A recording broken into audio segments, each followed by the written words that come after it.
Hello, BookTube, and welcome to Friday Reads, a venerable BookTube tradition in which we talk about what we're reading at the moment, make outlandish plans for the weekend for what we're going to be reading. Friday Reads are a little bit undercut by the fact that we are all in a perpetual weekend now. The normal structure of the week for most of us has completely vanished. In fact, it's been gone for so long that it's going to feel strange to readopt it.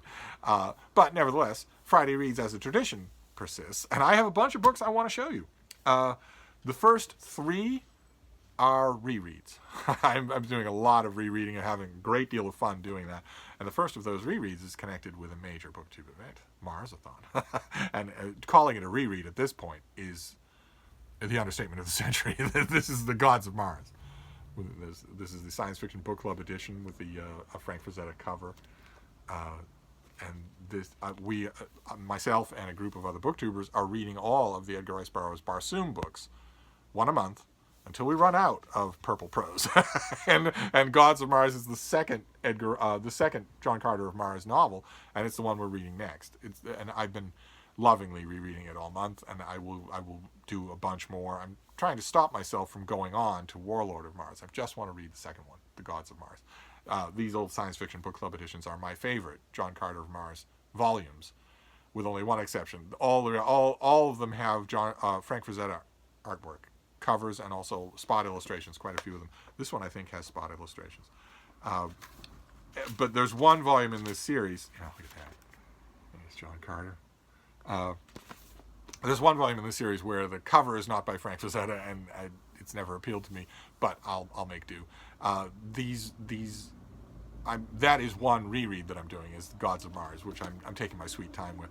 But also, I've been noticing that in this time of plague, I am very much gravitating towards the sweet tooth of science fiction and fantasy. That's a lot of my rereading, is science fiction and fantasy, and I've been having a blast with it. And this weekend, I'm going to reread for the millionth time this old Del Rey, The Best of Cordwainer Smith, which is short stories. This is not his novel in Australia, and it isn't everything he wrote, but it's these old Del Rey best of volumes were great even at the best of times, and some of them were just definitive, just amazing. And this is one of them. It has a Darrell K. Sweet cover, and it also has, original to this volume, something that an elaborate timeline of the instrumentality of mankind, this interconnected world that Cordwainer Smith gradually created and set most of his stories in at one point or another. And this volume, I have read this so many times. I wonder if this is even says, oh yeah, okay, yeah, I have read this so many times. But this has The Game of Rat and Dragon. This has Golden Was the Ship, O. It has The Dead Lady of Clowntown, Under Old Earth, which has some amazing linguistic trickery in it. Mother Hitton's Little Kittens, one of the most famous in Australia stories. Alpha Ralpha Boulevard, The Ballad of Lost Samel. This is just, I know these stories backwards and forwards, but I'm going to do this. I haven't read Cordwainer Smith, just sat down and enjoyed him in quite some time. And I am slowly working on revamping the closet in this room into an elaborate reading nook. Slowly working on it. I confess, it's freezing cold here in Boston. I don't feel like doing all sorts of spring cleaning renovation projects when it's freezing cold. I admit that. I'm sorry. That's just the case. That's just true. I don't feel like doing it. But I am gradually chipping away at it. I know exactly what I want that closet to be like. I want it to be a great little reading nook. Another place where I can go. It's always nice in a comparatively small place to have a number of places you can go, I found. It isn't really necessary. It's in fact probably a lot less necessary with me than it is with a lot of other people, because once I get going in a book, I lose the outside world completely, just completely. It's all gone. So I could be, sitting on an orange crate. once I get going in The Best of Cordwainer Smith, I won't notice where I am. I won't care one way or another. But nevertheless, it's also good. I have an extra place for writing as well. And then another reread, the last of the rereads, is a very quick thing. It'll take no time at all, because it's J.A. Froude, he's a great biographer, a great historian, long gone. and the taste for him long gone, and his book's long out of print. He's terrific. He's great to read. And this is a little book of his from Everyman's Library, short studies on great subjects. And all I'm going to read in this, I'm telling myself, I'm going to try and control myself. All I'm going to read in this is his essay on Spinoza. That's all I want to read for this volume. So those are going to be the rereads. Gods of Mars, just the Spinoza essay, and all of the best of Cordwainer Smith. And I wouldn't be surprised if the best of Cordwainer Smith leads me to reread in Australia as well. But then there are the books that I haven't read that are on my launchpad. 2 finished copies and 2 advanced copies. One of the finished copies is going to need no introduction from me. This is Anthony Horowitz's Alex Rider series. This is a new one, Nightshade. I haven't checked to see if the release date on this has been changed. A lot of publishers are pushing back release dates on new books, which is in one way understandable, because what good does it do to bring out a hardcover book now?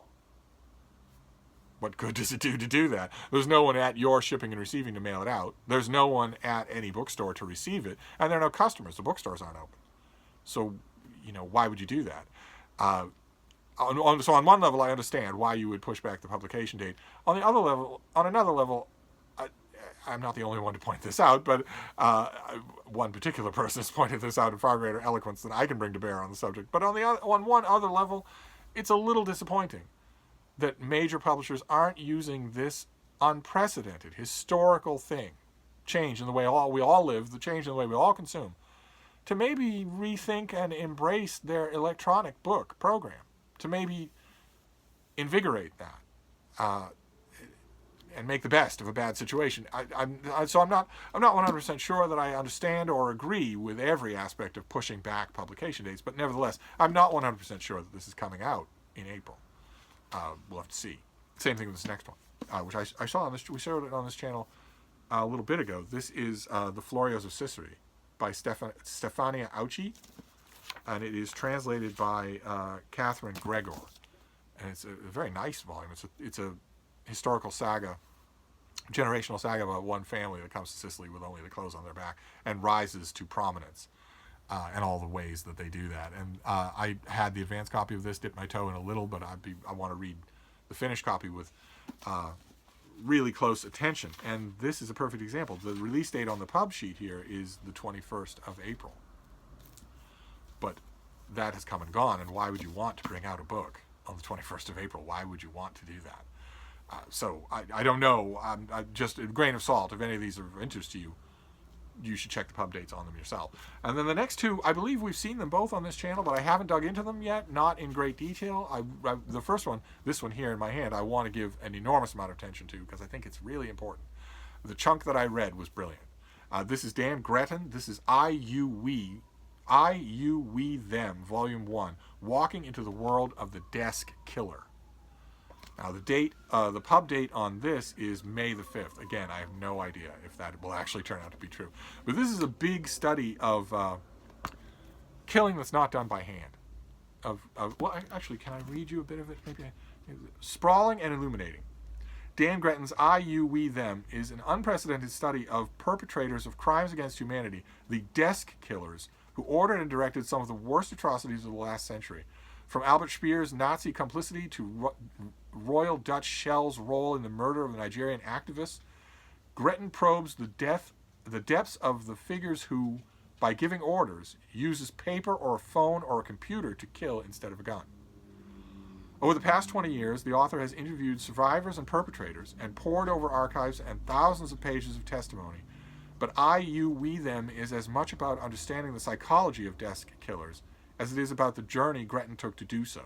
He weaves contemplative interludes, walking in the woods, reminiscing about a lost love, considering moral conundrums that have consumed humanity for millennia, between his research and analysis. The result is a genre-bending work steeped in as much historical and psychological illumination as it is in personal reflection. And I'm going to dive into this. I don't think I'm going to get a finished copy, so I'm going to dive into this weekend. Really grapple with it. Really pay attention to it. And then the next one, this is a lovely advanced copy. The date on it is the 26th of May, and I don't know that I'm going to get a finished copy. This is by Natalie Jenner, and it is the Jane Austen Society. Yet another book about a group of people finding Jane Austen and finding redemption in reading Jane Austen. Let me see. I'll give you a little bit of this since I've got a pub sheet here. Let's see here. In 2015, the author used a small inheritance to realize a long-held ambition. She opened an independent bookstore. It thrived for 5 months before her husband was diagnosed with a life-threatening illness. The next year was spent selling off the bookstore to use the money for his care. In the process, the author found comfort in the novels of Jane Austen. Happily, her husband recovered his health, and the act of rereading these classics provided Jenner with her idea for her first novel. This is her debut, The Jane Austen Society. A devotion to Austen inspires Jenner's characters as well when, just after World War II, in the small English village of Chawton, an unusual group of people band together to preserve Austen's legacy. 150 years before, the town was Jane Austen's last residence. Now it is home to her remaining heirs and a diminishing estate. With the last bit of Austen's history threatened, Adam Burker, a local farmer, Adeline Grover, the village school teacher who lost her husband in the war, Dr. Gray, a longtime widower, and the American movie star Mimi Harrison come together to save it. These individuals could not be more different, and yet they are united in their love for the words and work of Austen. As each of them endures their own quiet struggles with loss and trauma, some of the recent war and others with more distant tragedies, they come together to create the Jane Austen Society. And I think I mentioned when I first showed you this, I'm a huge fan of the Jane Austen Book Club. And it operates on very, very similar grounds, where a group of very disparate people come together and develop an abiding love of Jane Austen. In that particular book, that earlier book by Jane Fowler, I think, most of the people in the group are already Jane Austen fans when they start. There's one who's not, one jock who's not, and he becomes one. And they all learn more about their worlds and their life and the people in them through studying the books, through reading them and loving them. And this is a similar pattern, but I'm okay with that. I'm okay with that pattern. So we'll see what this author can do with it. I'll find out this weekend. So that is it. We'll do a Steve pile for old time's sake. We have the Jane Austen Society. We have I, You, We, Them about desk killers. We have the Florios of Sicily. And the new Alex Rider, Nightshade. And then some rereads. The Gods of Mars will be a reread. The Best of Cordwainer Smith.